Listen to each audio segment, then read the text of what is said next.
Hace 500 años, un monje alemán llamado Martín Lutero inició una protesta que resultó en un movimiento mundial. En ese entonces Europa vivía bajo la sombra de la Iglesia Católica Romana y era más un imperio que una iglesia. Coronaba y despojaba reyes y usaba su poder para mantener a las personas en la oscuridad de la superstición.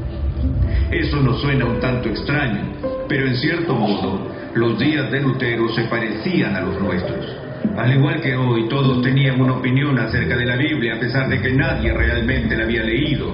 Como muchos de nosotros, ellos confiaban en líderes de opinión y las tendencias de sus días, que les decían lo que estaba en la Biblia y si debían creerlo o no. Lutero era una de las pocas personas que leían la Biblia, y lo que encontró fue explosivo. A pesar de que era un monje, Lutero odiaba al Dios de la Biblia, pero cuando la estudió, el mundo a su alrededor comenzó a tener sentido. Dios cobraba sentido. La importancia de Jesús se fue haciendo evidente. Descubrió la respuesta a su pregunta más profunda: ¿cómo puede vencerse la maldad? De forma más precisa, ¿cómo podía lidiar con su maldad, con su propio pecado? Lutero descubrió que no podía hacer nada para solucionar el problema por sí mismo. Tenía que confiar solamente en la obra completa de Jesús.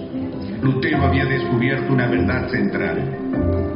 Esto cambió su vida y cambió al mundo. La Reforma Protestante tenía que ver con dos asuntos: establecer quién podía determinar lo que es verdad y reconciliar lo que somos con lo que Dios es. Reconocía que la palabra de Dios es la autoridad final en este mundo y que la vida perfecta y la muerte sacrificial de Cristo son la única respuesta al mal y el único fundamento sobre el cual los pecadores pueden estar delante de un Dios santo. La Reforma Protestante es una historia de transformación, una transformación del odio al amor, de la esclavitud a la libertad y de la fe ciega al descubrimiento glorioso de la verdad en Cristo Jesús. Desde que comenzamos la iglesia, incluso los que han caminado conmigo ya por un tiempo, siempre he enfatizado en que nos enfoquemos no en tanto en lo que estamos en contra de, pero lo que estamos a favor de. Usted puede ir a cualquier iglesia y va a encontrar a 1001 personas que le va a decir qué es lo que no quiere, o qué es lo que no cree, o qué está en contra de. Estamos en contra del aborto, estamos en contra de los homosexuales, estamos en contra de los borrachos, estamos en contra de X cosa y X aquello, y estamos en contra de todas las cosas, y las iglesias se han hecho muy famosas por las cosas por las cuales están en contra. Cuando vemos la vida de Jesús, encontramos a un Jesús un poco distinto. No un Jesús que aprueba el pecado, o un Jesús que acepta la maldad, pero un Jesús que vino no a decir aquellas cosas de las cuales Dios estaba en contra, pero más bien para aclarar aquellas cosas a las cuales Dios estaba a favor. Y sí vimos a Jesús en varias ocasiones enojarse y expresar ciertas cosas, pero la mayoría de sus enseñanzas tenían que ver con lo que debemos hacer, y con lo que debemos creer, y con lo que debemos apoyar, y las cosas que valen la pena rendir la vida por. Y cuando llegamos a fiestas como estas, cuando llegamos a Halloween, Thanksgiving, Christmas, en la mayoría de ocasiones podemos encontrar un sinnúmero de congregaciones invirtiendo horas, recursos, dinero, fuerza para poder promover el hecho de que están en contra de Halloween, o que están en contra de Acción de Gracias, o que están en contra de Navidad. Y podemos hacer eso también. Lo podríamos hacer, y no creo que Dios mandara un rayo y nos castigaría o nos quemaría en seco. Pero algo sí sé: que nunca nadie ha sido transformado por únicamente saber qué es la mentira. Nunca nadie ha sido transformado por descubrir qué es lo malo. Incluso descubrimos lo malo, y es parte de la Biblia. Descubrimos lo malo y sentimos arrepentimiento en el corazón, pero allí no para Dios, porque Dios no es un Dios que es famoso por lo que está en contra. Más bien, es un Dios que es famoso por lo que está a favor. Él dice en Juan 10:10, el enemigo viene a hurtar, matar y destruir, mas yo he venido, dice Jesús, para dar vida y daros vida en abundancia. ¿Ves? Dios no viene a quitarte una celebración o quitarte una fecha. Dios viene a darte vida, viene a darte una perspectiva distinta y diferente de lo que el mundo tiene. Ahora, Es cierto, es muy cierto, el 31 de octubre, particularmente en este país, más que en los demás, se celebra el Día de los Muertos, Halloween, que si lo dividimos en las palabras que está compuesta es Hallows Eve. Hallows Eve, Hallows Eve, Hallows Eve, Hallows Eve, Hallows Eve, Halloween. Es la expresión de donde viene, ¿no? Y el contexto histórico es este.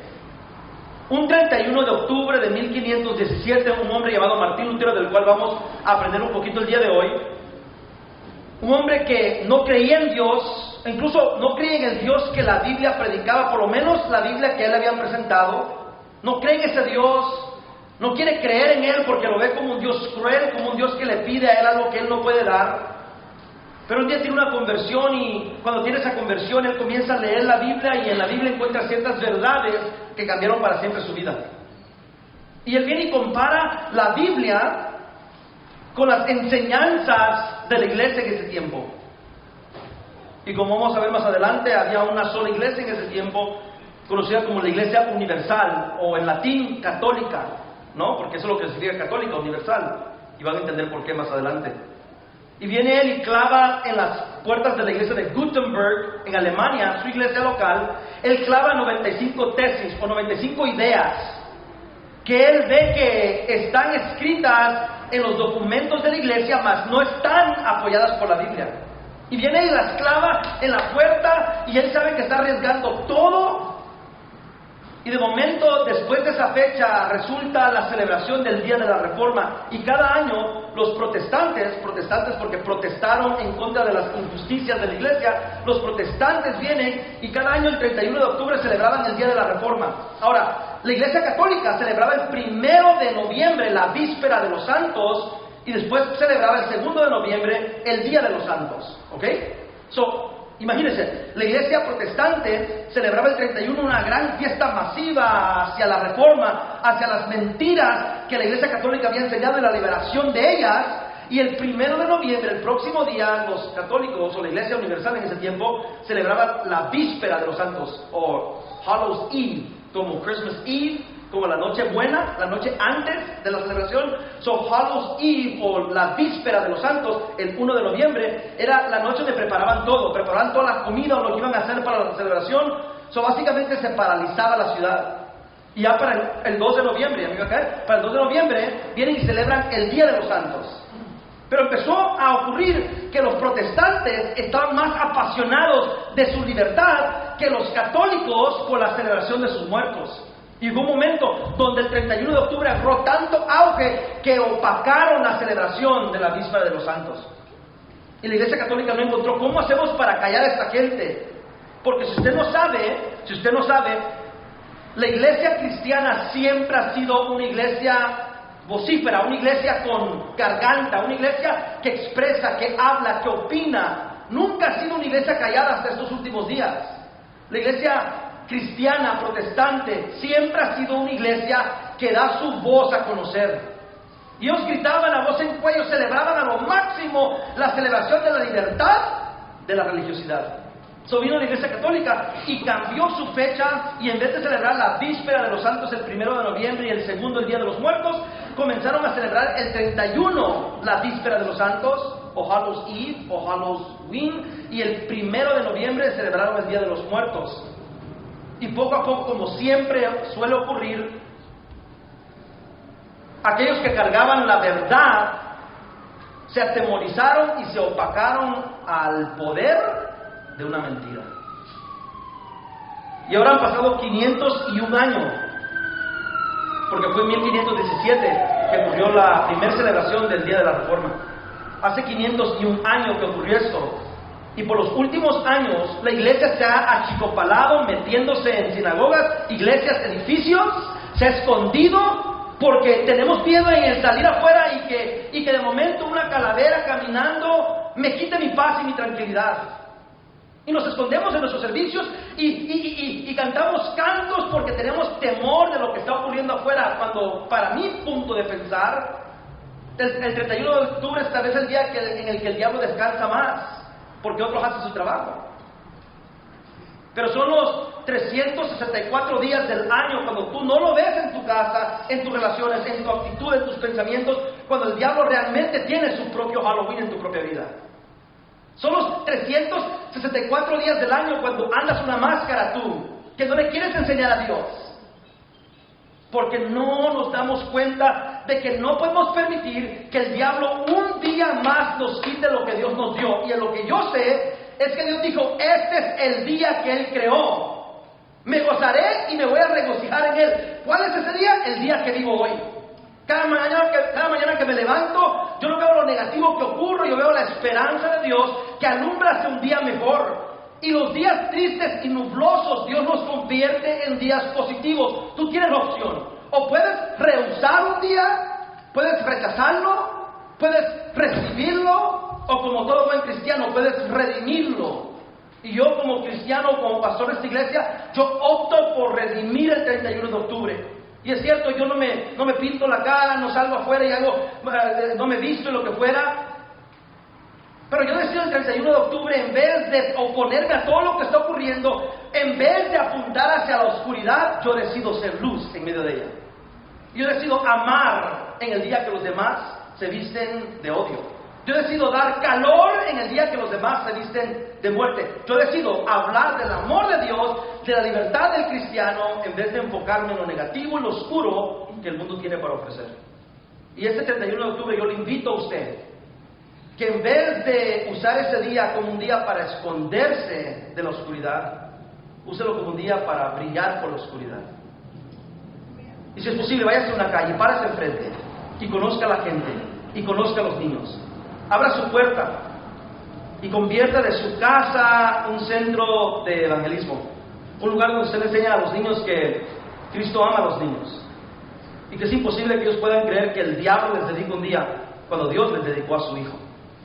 Que tú y yo tenemos el poder en nuestras manos de una vez más ser reformadores, no porque aceptamos lo malo, no porque lo rechazamos, pero porque nuestra labor es como cristianos reformarlo. Alguien diga amén a eso. Quiero darles un poquito de historia. Y tal vez estaba buscando qué texto leer, en cuál texto podemos enfocarnos. Y realmente el día de la reforma tiene que ver con toda la Biblia. Quien agarra un texto de la Biblia siempre va a salir confundido. ¿Ha oído la historia del hombre que vino y dijo, Señor, háblame? Y la abrió y puso el dedo y decía, y Judas fue y se ahorcó.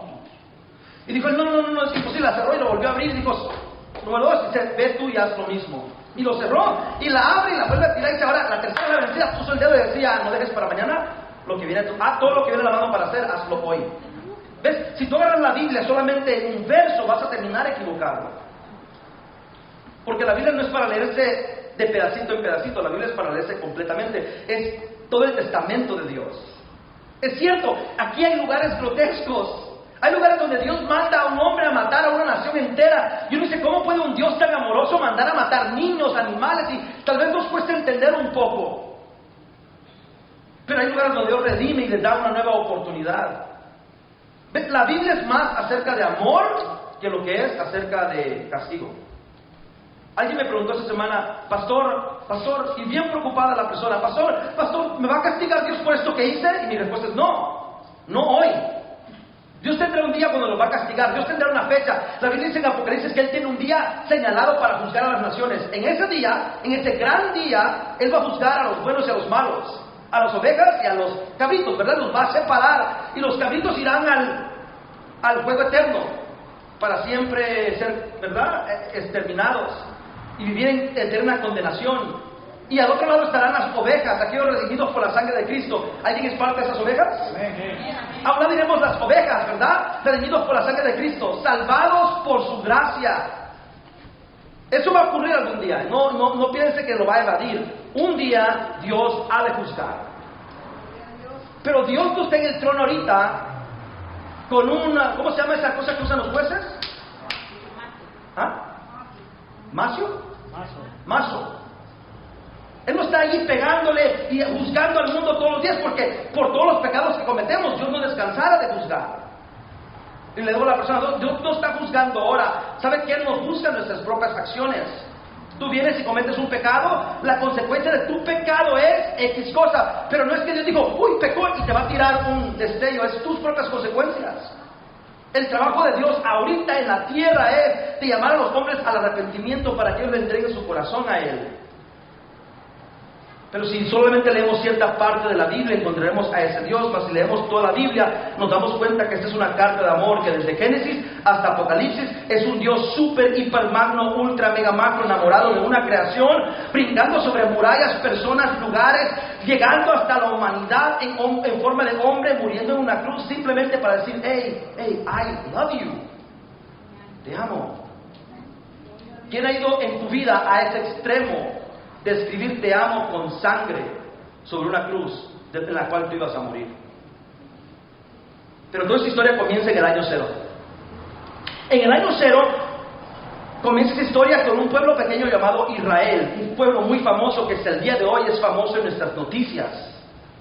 Y oramos por Israel y pedimos por la paz en Jerusalén. Y por eso lo de ayer nos debería pesar en el corazón. Y no vamos a esconder la verdad. El hecho de que la Biblia claramente dice nadie viene al Padre si no es por Jesucristo, y a lo que nosotros podemos deducir por su palabra, por lo que dice aquí, quien muere sin Dios va a una muerte eterna. Por lo más cerca que esté a la puerta, no es entrar al templo lo que te salva, es que Cristo entre en tu corazón. Pero en el año 0 está el pueblo de Israel pasando un tiempo muy difícil, donde Roma, el imperio romano, y quiero enseñarles el imperio romano acá, a ver si lo tengo acá, el imperio romano, que en este tiempo este era el mundo actual, este era el mundo conocido, era como que para acá se cae todo, ¿verdad? Este era el mundo conocido, y esto que ven ustedes aquí rojo era el imperio de Roma, gobernado desde este pequeño punto aquí llamado Italia, que Italia parece una bota y Roma es el punto que está ahí arribita. Y el imperio romano había conquistado todo esto, y como consecuencia ellos habían conquistado las partes que pertenecían a Israel. Si eso no fuera suficiente, en el imperio romano, Roma estaba en contra de los israelitas o los judíos, pero también los mismos líderes judíos estaban a favor de Roma en contra de su propia gente. Le voy a decir esto: ya está mal de que otras razas estén en contra de nosotros, eso ya está mal. Pero peor es cuando mete un gol México y los salvadoreños nos enojamos. Lo hablaba con alguien, digo, a veces viene y gana Alemania el mundial y todos nos compramos camisas de Alemania, ¿verdad? Y de Francia, y estamos ¡yeah! Pero si México ganara, ¿cuántos salvadoreños se pusieron una camisa a México? O si ganara El Salvador, que muy pronto va a ocurrir, ¿verdad? En el milenio de Cristo.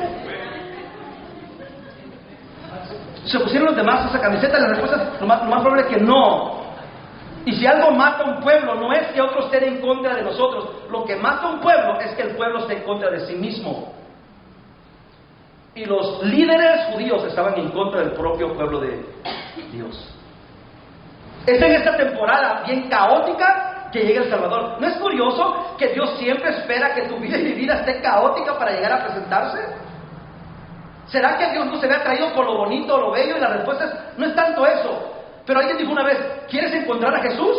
Ve a los lugares pobres, a los lugares con sufrimiento, y allí lo encontrarás.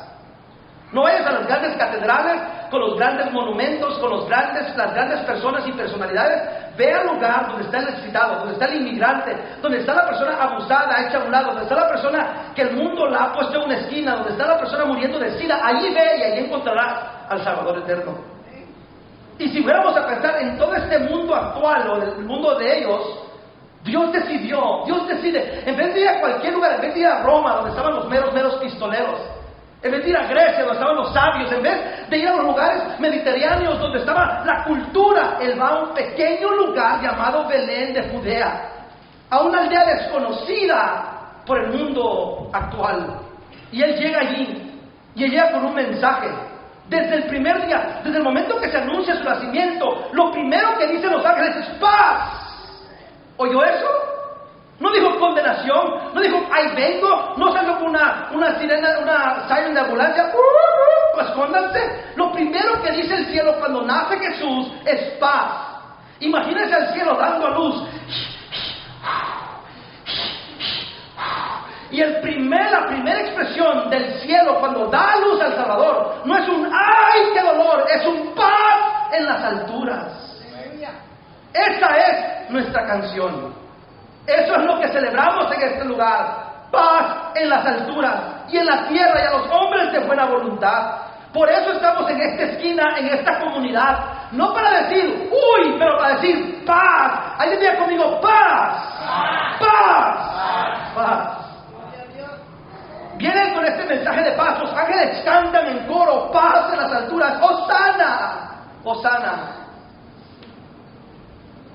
Yo imagino que el día que Jesús se levantó de la tumba y es llevado al cielo, me imagino que el cielo se alegró, porque paz llegó al cielo. Si podemos ser tan imaginativos de pensarlo así. Jesús llega a la tierra, pone sus pies en tierra y predica dos mensajes, o un mensaje en dos partes. El primero de ellos es: amen a Dios con todo su corazón. Y si la Biblia nos da un mensaje es esto: hey, amen a Dios. Así como Él los ha amado, amen a Dios. Y la segunda parte del mensaje es: y ámense unos a otros. Y antes que tú dijeras, pero es que la persona, pero es que él, pero es que ella, Él dice: ámense como yo os he amado. Y no debe ser un científico o un hiperinteligente para darse cuenta que Él demostró su amor dando la vida por nosotros. Pero ¿cuál es el resultado del mensaje de Jesús? ¿Cuál es el resultado? El resultado es este. Primero, Él liberta al pobre de su maldición. Cuando Él predica este mensaje, Él va donde el pobre le dice: mira, tu pobreza no es eterna, tu dolor no es eterno, algún día esto va a parar, algún día el dolor de tu corazón va a cesar. Dios liberta al pobre de su pobreza. Y con este mensaje Él condena al rico por su insensibilidad. Usted dirá: uy, qué bueno, porque yo soy pobre. Pero muchos de nosotros somos pobres en finanzas, pero ricos en orgullo. Seguimos siendo ricos. Algunos somos pobres en acciones y ricos en desviaciones. Seguimos siendo ricos y Dios sigue retándonos. En el año 33 ocurre lo que no pensábamos, aunque Él ya lo había dicho. En el año 33 Jesucristo sube a la cruz del Calvario y entrega su vida por ti y por mí, y eso merecía un aleluya. Lo voy a repetir una vez más. En el año 33 Dios entrega su vida por ti y la entrega por mí. Alguien diga aleluya. Él muere en la cruz del Calvario y a los 3 días resucita de la tumba y se va al cielo, pero no deja a la tierra sola. Envía al Espíritu Santo, que se metió en 120, particularmente en 12 de ellos, los 12 apóstoles. Ellos establecieron obras. Oiga esto: si usted lee la Biblia, se da cuenta que la iglesia cristiana no creció porque tenía tremendos y grandes pastores. La iglesia cristiana creció porque tenía tremendos y grandes miembros. Jesús, el líder supremo, el pastor de los pastores, se va a hablar con su Padre Celestial, se encierra en un cuarto a la diestra del Padre y está intercediendo a favor de nosotros. El pastor de los pastores se encierra con su Padre, que es su responsabilidad, y manda a sus discípulos a que se rieguen por todo el imperio romano. Y si podemos volver a la imagen del imperio, solo quiero darles algunos lugares. Algunos se fueron para acá, otros fueron para acá, otros para acá, otros para acá, otros se fueron para acá, y algunos se fueron incluso hasta España. Y cuando llegaron a estos lugares no establecieron megas iglesias, aunque megas iglesias son bendición para nosotros. Si alguien le dijo que una mega iglesia es del diablo, esa es la persona que no le gusta ver a gente salvarse. Porque no son las megas iglesias las que están mal, son las personas que componen esa iglesia. Como también una iglesia pequeña puede estar bien endemoniada, aunque sea pequeña. Y usted ve que ellos van, los discípulos van, y ninguno de ellos se quedó en un solo lugar. Eran nómadas, ¿es la palabra? Ellos iban de un lugar, predicaban y se iban a otro lugar, y en ese lugar donde ellos predicaban establecían lo que ahora se conoce como obispos, que ahora se oye como una palabra bien católica, pero la palabra obispo era alguien encargado de personas, era un pastor de personas. La Biblia dice: el que desea obispado, desea buena cosa. El que desea servir a los demás, trabajar por ellos, orar por ellos, edificarlos con la palabra de Dios, desea buena cosa. Un líder de pequeño grupo es un obispo para su gente. Un padre de familia es un obispo para su familia. Un líder de un grupo en la iglesia es pastor para ellos, es un obispo. Y Dios establece obispos, personas que trabajaban a favor del pueblo. No que el pueblo trabajaba a favor de ellos, sino que ellos a favor del pueblo. Y por los primeros 250 años de la historia de la iglesia, oiga esto, Por los primeros 250 años de la historia de la iglesia no contó con una tan sola Biblia. La pregunta es, ¿qué predicaban? Si la Biblia es el fundamento de la iglesia, ¿qué hizo la iglesia por 200 años sin Biblia? Porque no existía. ¿Ve? Porque el fundamento de la iglesia cristiana no es la Biblia. El fundamento de la iglesia cristiana es Jesucristo. Es el hecho de que Dios vino, murió por nosotros, se levantó de la tumba y algún día regresará. Ese es el fundamento. Eso es lo que predicaban los apóstoles por 200 años. Imagínense para la persona que dice, ay pastor, ya está predicando lo mismo por 3 semanas. Ellos predicaron lo mismo por 200 años. Y la iglesia creció, y la gente creció, y el evangelio se paseó por el mundo. La Biblia viene a aclararnos el pensamiento de Dios. Esta es la voz de Dios para nosotros. ¿Quieres conocer a Dios? Conoce tu Biblia. Pero si nos quitasen la Biblia, todavía tenemos suficiente para vivir nuestra vida cristiana, porque Cristo y solo Cristo es el fundamento de nuestra fe.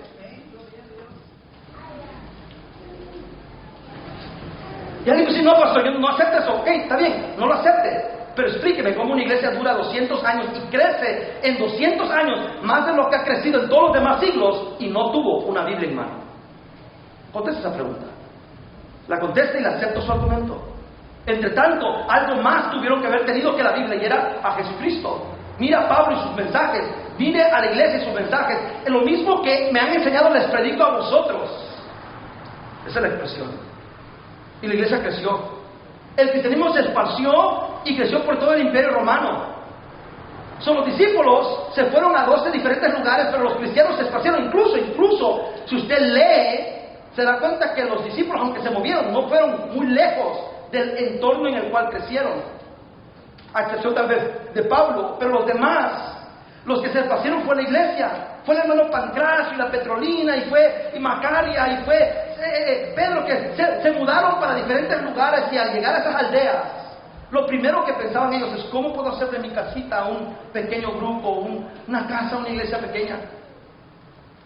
Y el imperio romano los perseguía. Hermano, usted no sabe qué es persecución. Usted dice, ay pastor, mi vecina cómo me mira, me quita el parqueo, la persecución que sufro. ¿Sabe la persecución que sufría la iglesia cristiana en la iglesia primitiva? Le mataban a los hijos. Venían y a las mujeres les quitaban los pechos. A algunos los agarraban y les abrían los estómagos, sacaban los bebés que aún no habían nacido. A los hombres los tapaban, les quitaban su hombría.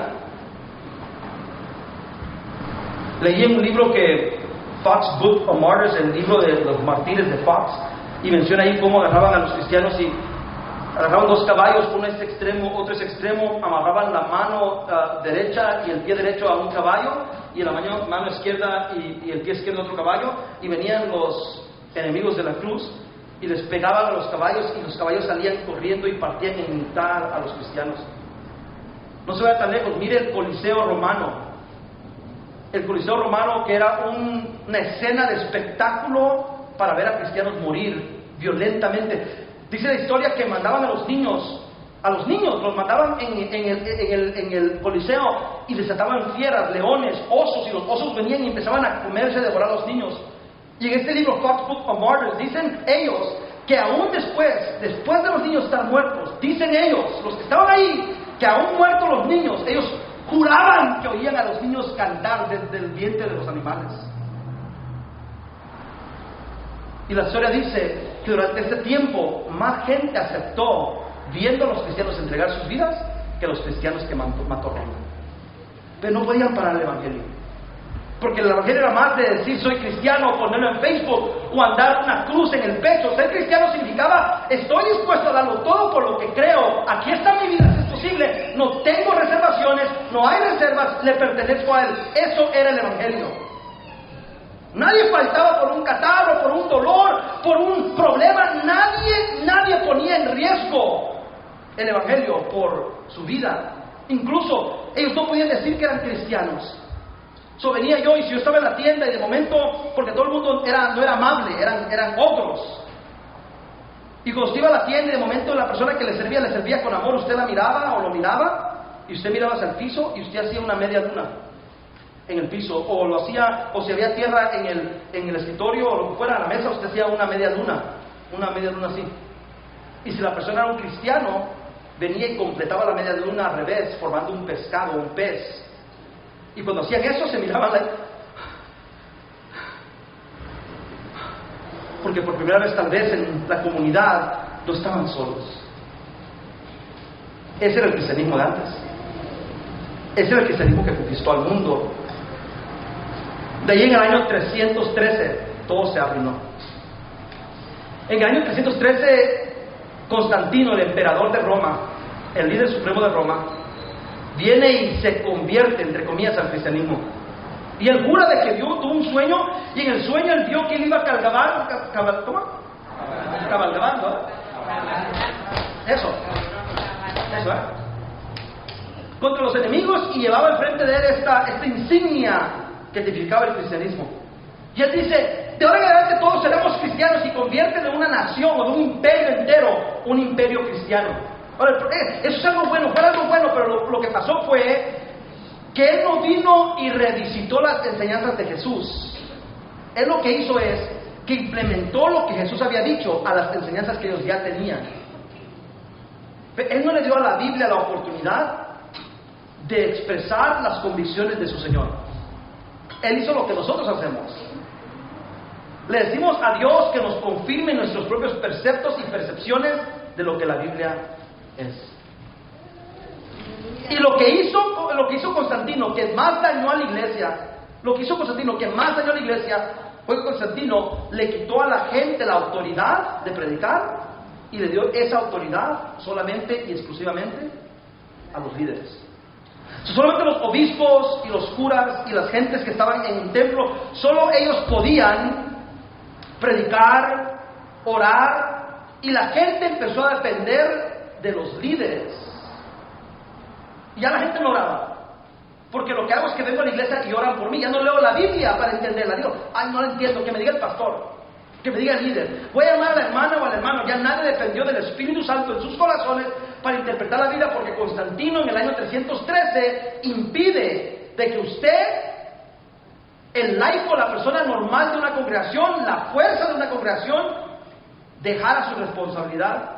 Y ahora es el laico y el clérigo, el que recibe y el que da, al que le falta y el que tiene, el que no sabe y el que lo sabe todo. Poco tiempo después, Roma se divide en dos pedazos, el Imperio Romano, en Roma y en Constantinopla.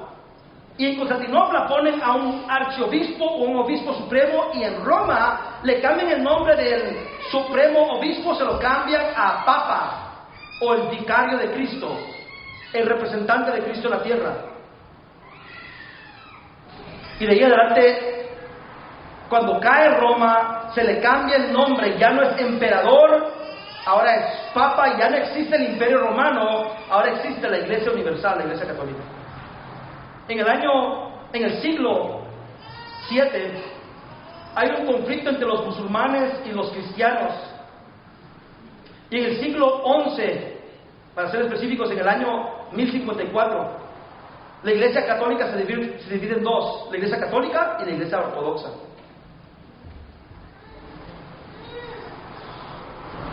Entre todo este tiempo, mientras está la Iglesia Católica, que era la única iglesia que en esos tiempos existía, porque la Iglesia cristiana, al Constantinopla convertirse al cristianismo y mezclarse lo pagano y lo de Dios junto, nace esta Iglesia Católica o esta Iglesia Universal. Lo que habían eran personas que creían en la Biblia, algunos monjes que al leer la Biblia miraban que Roma estaba mal y se apartaban a los montes, y aunque hicieron bien en no aceptar las creencias de la Iglesia Católica, hicieron mal en aislarse de aquellos a quienes Dios les había llamado a servir. Hermano, usted no puede ser tan espiritual que sea inservible aquí en la tierra. El brother es tan espiritual que no le puede hablar a usted de nada porque le sale sangre en los oídos. No puede ser tan espiritual que usted es inservible para la gente aquí en la tierra. Tampoco no sea tan carnal que no tenga nada de espiritualidad. De ahí en el año 722 hasta el año 1492 comienza lo que se llaman las cruzadas. ¿Usted ha oído en español las cruzadas evangelísticas? ¿Ha oído ese nombre? ¿Saben dónde viene ese título de las cruzadas evangelísticas? Viene de las cruzadas que ocurrieron en el año 1722 al 1492, que era cuando diferentes países católicos preparaban ejércitos y cruzaban de una parte de donde ellos estaban hasta Israel con la visión de conquistar Israel, y eso le llamaban las cruzadas. Y durante las cruzadas miles de personas murieron. Peor aún, año 1184 en España se da lo que se llama la Inquisición, y la iglesia cristiana, o por lo menos o la iglesia católica cristiana, por lo menos a lo que se conoce, cometió tal vez la atrocidad más grande, la decisión más tonta, más absurda, más ridícula de la historia. Y es que la iglesia católica cristiana en España decide perseguir a aquellos que no creían igual a ellos. Hermanos, la belleza del cristianismo es que Dios no le forza a nadie a ser cristiano.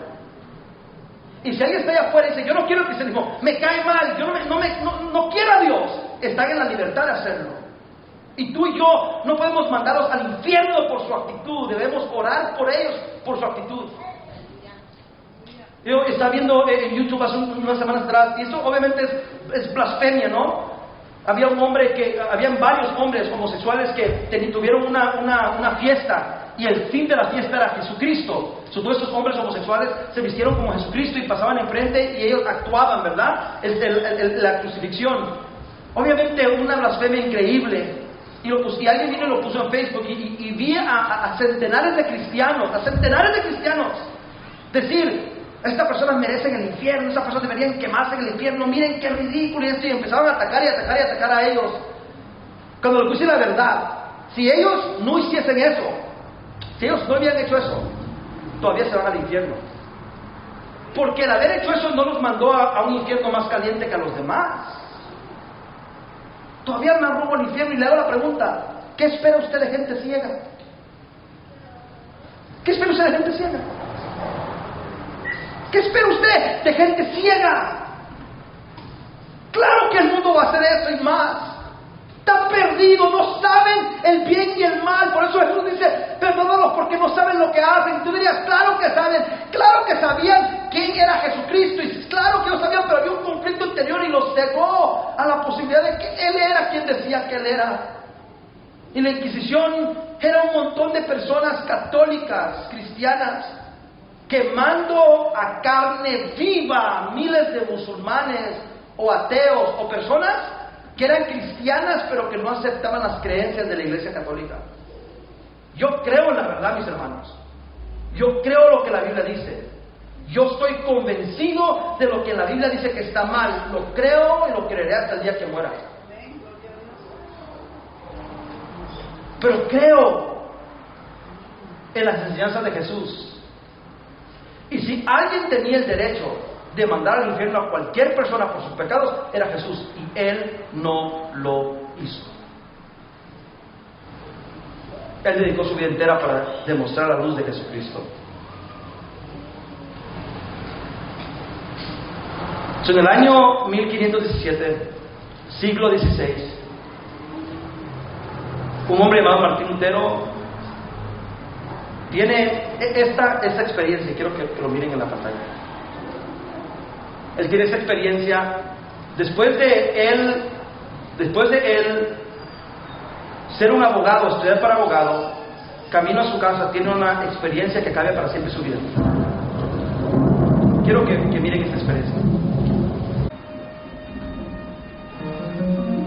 Martín Lutero va camino y de momento comienzan truenos a caer por todos lados y él siente, voy a morir. Ahora, él está corriendo de Dios. Él está corriendo hacia Dios y tiene una buena carrera, va a ser abogado como su papá, pero de momento hay esos truenos, y esos truenos le recuerdan a un Dios que él siente está enojado con él. Y Martín Lutero se tira al piso y no le ora a Dios, él le ora a las imágenes que conoce, a Santa Ana y a otros dioses y patrones de la iglesia católica. En su ignorancia, él viene y como no tiene las agallas, porque él siente que no tiene la posición para hacerlo, él no habla con Dios.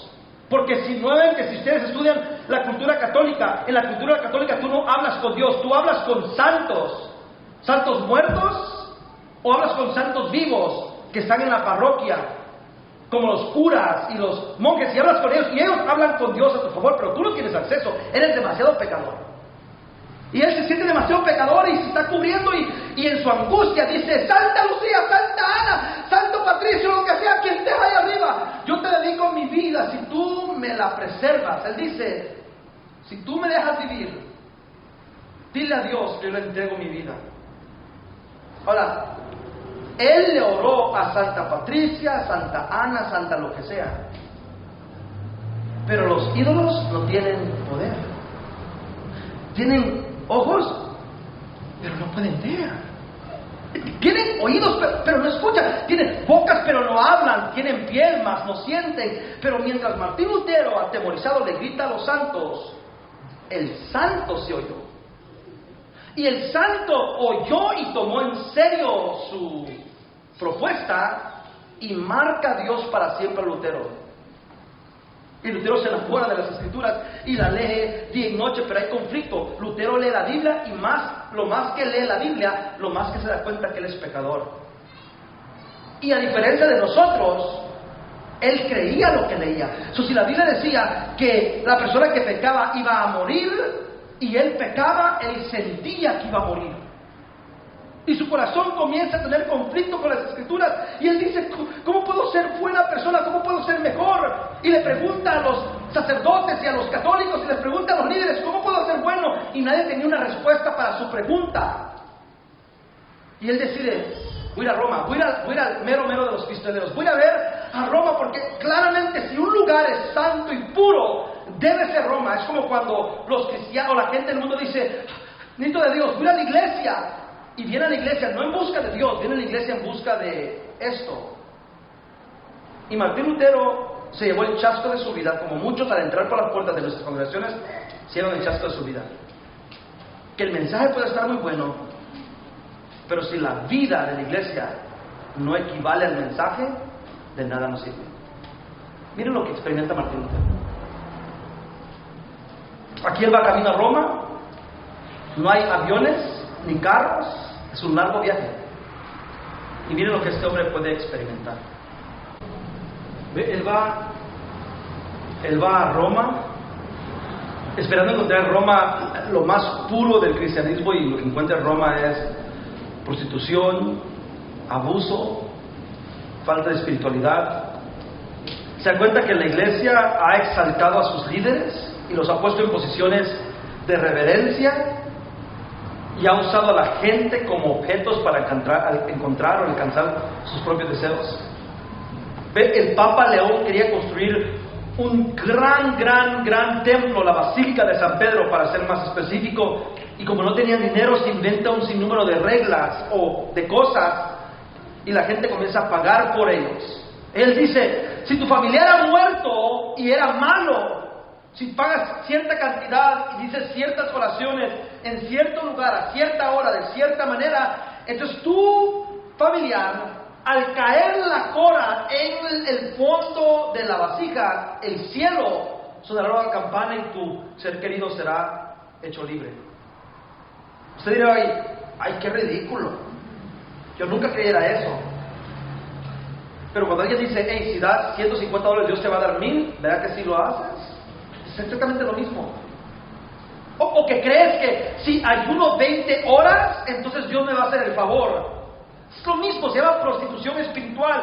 Te voy a dar algo a ti para que tú me des algo a mí, cuando la Biblia dice que todo lo que tenemos de parte de Dios es dado a nosotros libremente, que vivimos una vida santa y sagrada a Él como resultado de lo que Él nos dio, no para alcanzarlo. Y Martín Lutero se rasca los vestidos y llora y se pega en el pecho, porque él se da cuenta que la madre iglesia católica, que para él era su madre iglesia, necesita urgentemente una reforma. Y Martín Lutero entonces decide el 31 de octubre de 1517 escribir en la puerta de la iglesia en Gutenberg estas 95 tesis. Usted la puede encontrar en línea.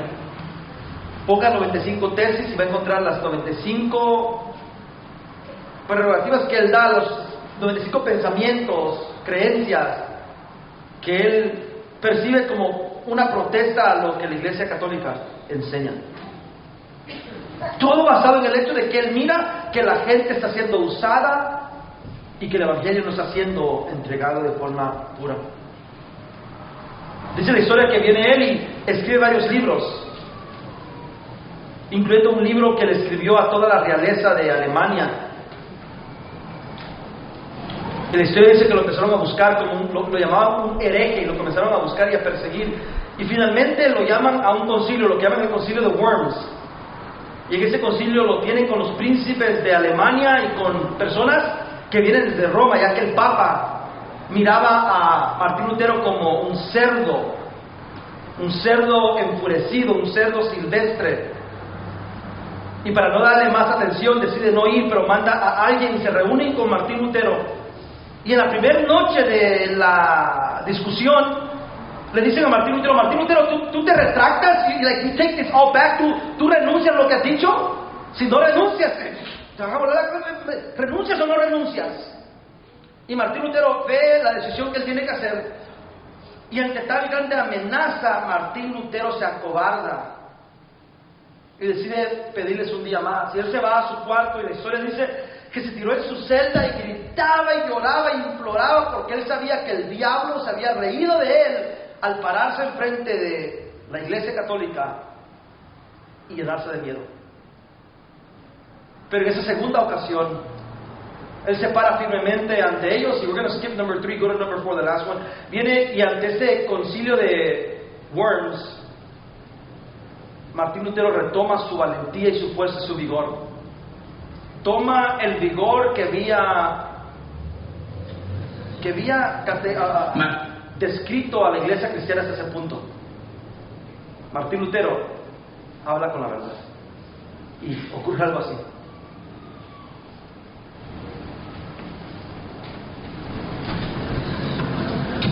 Martín Lutero, ¿reconocéis estos libros? Las 95 tesis, un sermón sobre la indulgencia y la gracia, la cautividad babilónica, la libertad del cristiano, a la nobleza cristiana de la nación alemana. ¿Sois el autor?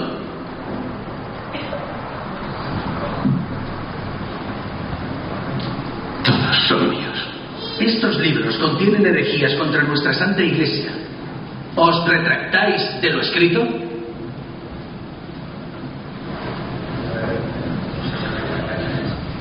Renunciar a esas obras es algo impensable, porque sería renunciar a verdades cristianas aceptadas. Él no está aquí para hacer arengas, solo para responder. Mi segundo grupo de obras está dirigido contra la doctrina viciada y la vida disipada de los papas, pasada y presente.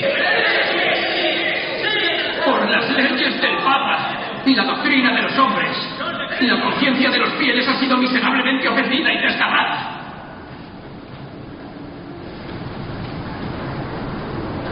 Probad mis errores basándoos en las sagradas escrituras.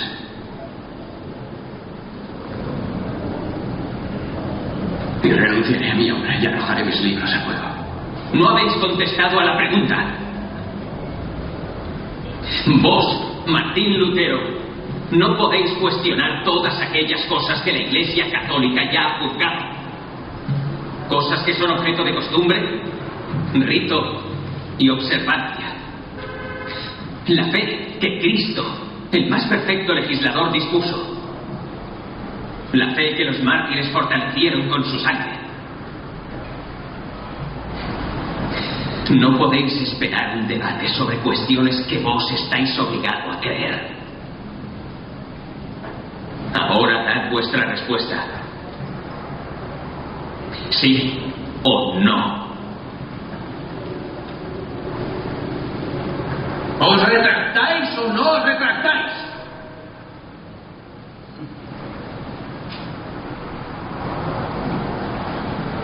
No puedo. Y no quiero retratarme. No puedo obrar de otro modo. Que Dios me ampare. Martín Lutero dice sus famosas palabras. Esas famosas palabras que él dice son estas: no puedo retractarme. Retractarme fuera ir en contra de mi propia conciencia. ¿Sabe qué dijo Martín Lutero? estoy tan convencido de lo que creo,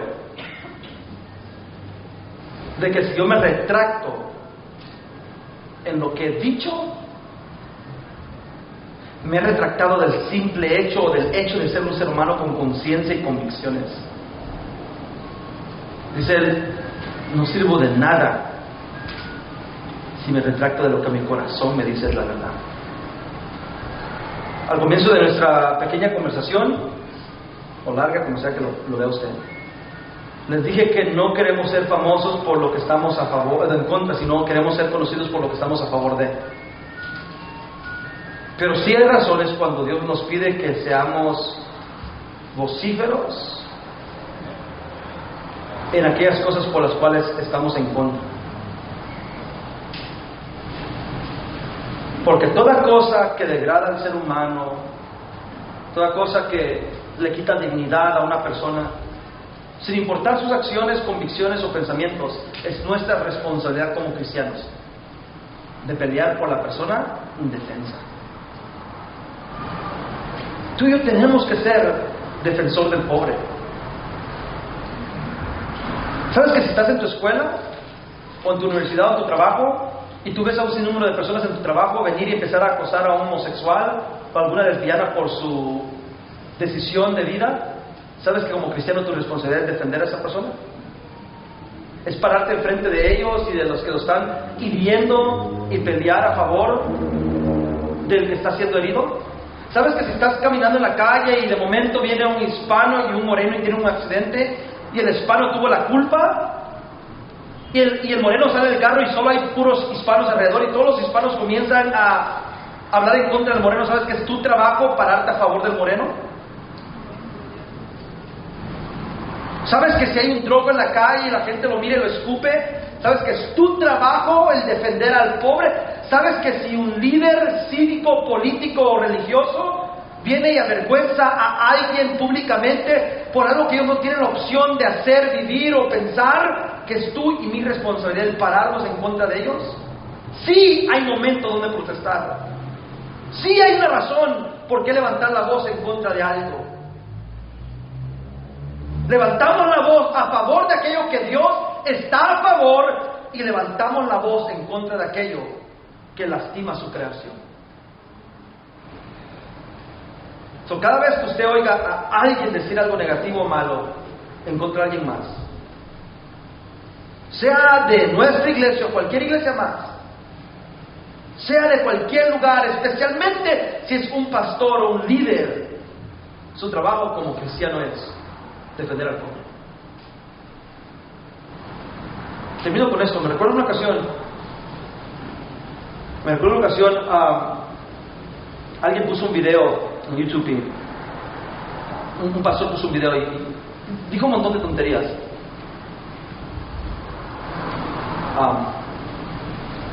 Y vino una persona y le preguntó: pastor, ¿por qué usted dijo esto?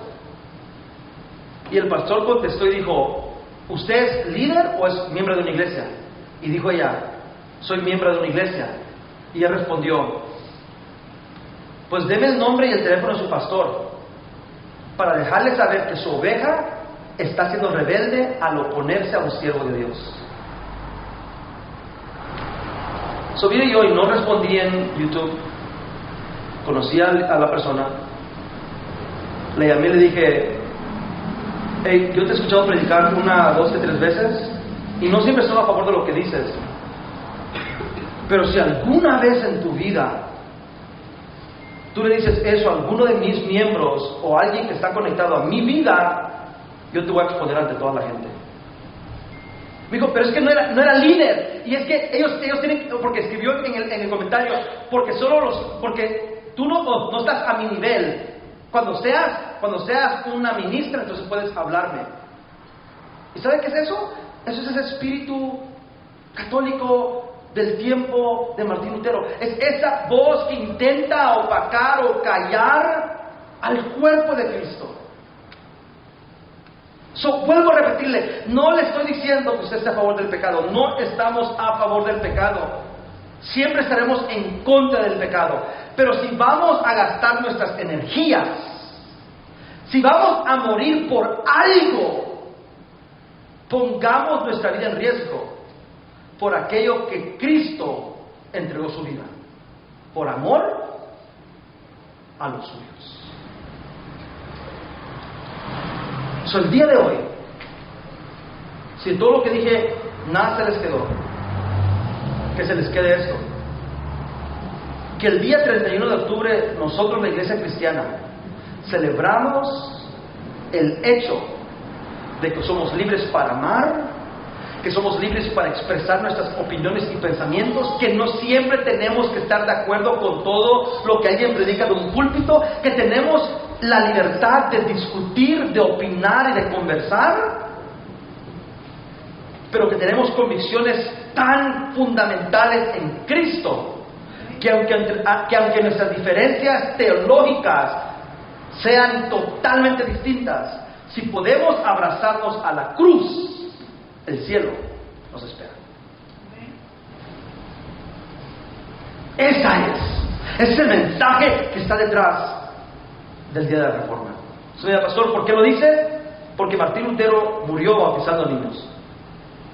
Martín Lutero murió y escribió varias cartas antisiméticas. Gracias. Él escribió varias cartas en contra del pueblo judío. Martín Lutero, héroe de nuestra iglesia cristiana. Ahora, ¿lo condeno al infierno yo por ello? Claro que no. Dios está trabajando en su corazón, como está trabajando en el tuyo y en el mío el día de hoy. Y lo que nos da la seguridad de salvación es que aunque no entendemos toda la Biblia, aceptamos al Dios que la escribió. Y hasta el día que venga en gloria, incluso en el más allá, si algo nos va a sorprender en el cielo, es como en ocasiones algo que Él nunca quiso decir, nosotros entendimos. Prefiero mejor pelear por aquello por lo cual estoy seguro. Cristo amó a la humanidad, el pecado nos separa de Dios, Él mandó a su Hijo a pelear por nuestro favor y a morir en nuestro lugar, y si confiamos en Él, el cielo nos espera. Posas sobre sus pies.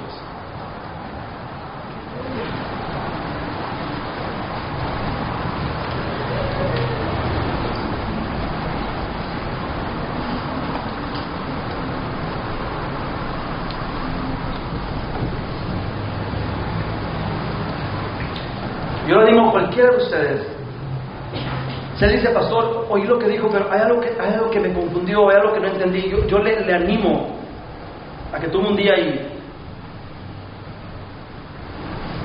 me invite a un café ahí por algún lugar que tengan pan también, y nos sentamos y hablamos y discutimos y podemos investigar, y puede haber algo allí que usted me puede enseñar a mí.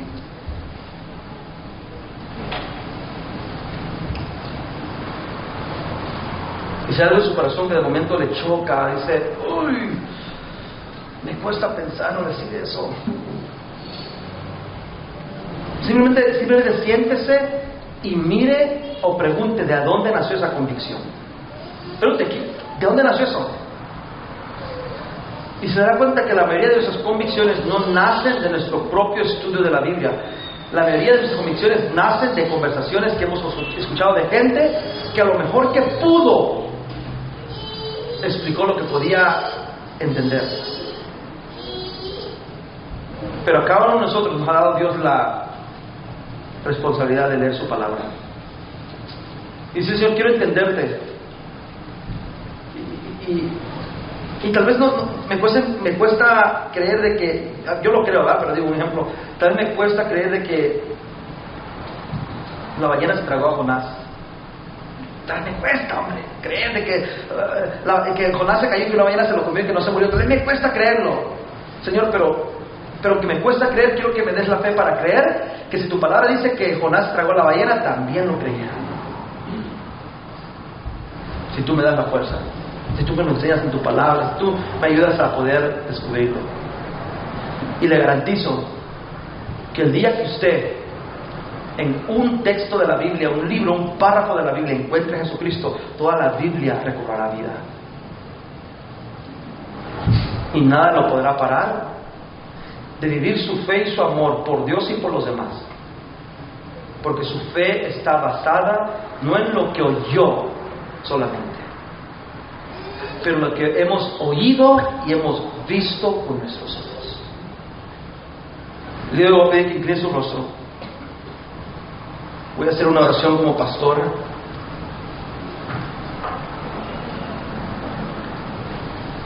Y le pido esta semana a usted recapacitar, piense, estudie, lea y celebre lo que por 501 años han sido parte de nuestra historia cristiana. Señor Jesús, he dado lo que tú has puesto en mi corazón. Padre eterno, quiero que nuestra iglesia, igual a la iglesia primitiva, tenga primeramente su fundamento en ti y en segundo lugar en tu palabra. Que seamos una iglesia donde nuestra experiencia contigo defina todo lo demás que hemos de experimentar en nuestras vidas. Que amemos como tú amas, que pensemos como tú piensas, que estemos a favor del pobre, del menesteroso, del aislado, incluso de aquellos que te han ofendido, Dios, que te han ultrajado, que han hablado en contra de ti, que cuando llegue el tiempo de demostrar amor, si es necesario tomar una pedreada por alguien que te ha ofendido a ti, lo hagamos para demostrar tu amor para ellos.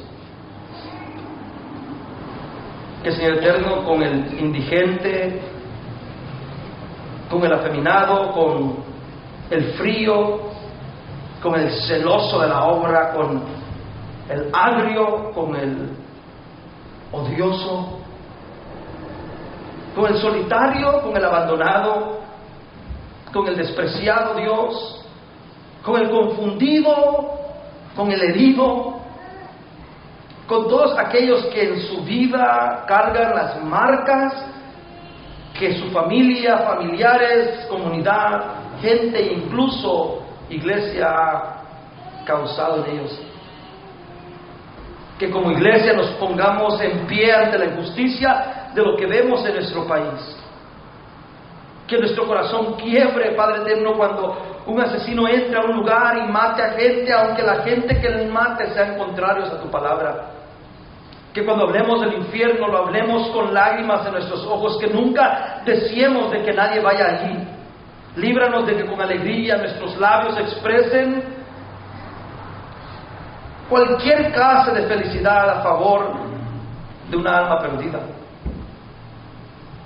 Te pido que en vez de llenar nuestro odio hacia aquellas gentes que celebran estas festividades, que no hacen nada más que dañar el corazón del ser humano, que podamos en medio de tanta oscuridad ser luz, que con amor y caridad podamos, Señor, ganarnos el corazón de aquellos que tú amas con tanta pasión.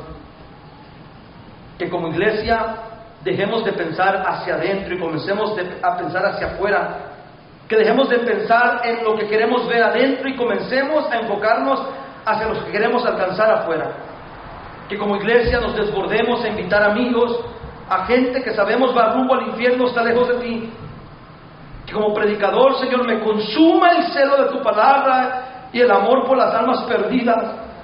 Que mis oídos estén cerrados, Señor eterno, a mi propio ego y al propio deseo de mi corazón, y se abran a tu voz y a tu palpitar, el cual es almas, almas, almas. Y que esperanza de vida se convierte exactamente eso. Un lugar donde brindamos esperanza, donde avivamos corazones, donde vivimos en libertad. Que la murmuración, el celo, la envidia, las palabras negativas hacia otros cesen. Donde el comentario negativo, malo, pesimista, odioso, diabólico, se destruya ante la potencia del amor de Jesucristo en nuestras bocas y nuestros corazones. Que reine la paz, el amor, la tranquilidad, la coinonía, que podamos doblegarnos, Padre eterno, ante otros para que puedan ellos recibir mayor galardón en esta tierra, aunque sabemos que en el cielo tú nos has de recompensar.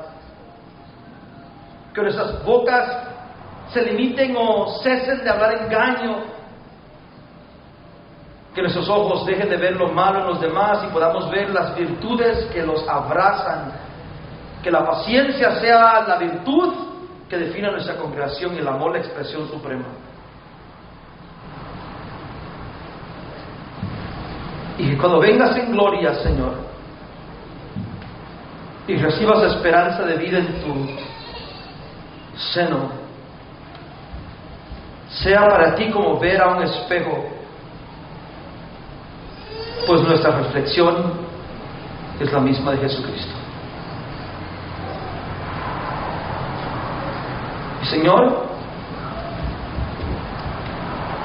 si un día de estos hemos de dar nuestras vidas por ti o por el prójimo,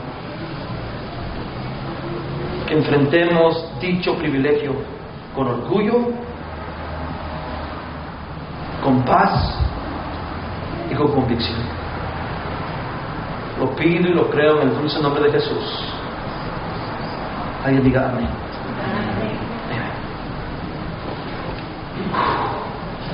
Mucho que pensar, ¿verdad?